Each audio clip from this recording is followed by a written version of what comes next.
Hello everyone, প্রথমেই সবার কাছে ক্ষমা চেয়ে নিচ্ছি এতদিন পর ভিডিও ছাড়ার জন্য। তো আগের শুক্রবার আমার মায়ের একটা অ্যাক্সিডেন্ট হয়। একটা রিলেটিভের বাড়িতে গিয়ে আমার মা পড়ে যায়, যার ফলে মাথা ফেটে গিয়ে 5টা সেলাই পড়ে আমার মায়ের। তো এখন তোমরা দেখতেই পাচ্ছ আমার মায়ের অবস্থা।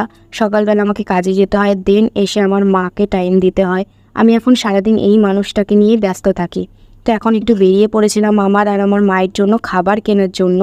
তো নিয়ে নিলাম এখানে গরম গরম চপ, আর তারপরে চপ নিয়ে চলে এলাম সোজা গুটি গুটি পায়ে বাড়িতে।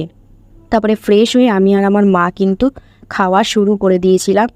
এই সময় জানো তো, একটা অসুস্থ মানুষকে যত হাসি খুশি রাখবে সে তত তাড়াতাড়ি সুস্থ হবে। তোমরাও ঠাকুরের কাছে প্রে করে যাতে আমার মা তাড়াতাড়ি সুস্থ হয়ে যায়। আর কথায় বলে মেয়েরা বড় হলে মা হয়ে যায়, আর মারা কিন্তু একদমই বাচ্চা হয়ে যায়। তো তোমরাও ভালো করে ঠাকুরের কাছে প্রে করে যাতে আমার মা তাড়াতাড়ি সুস্থ হয়ে যায়। আর আজকের ভিডিওটা এখানেই।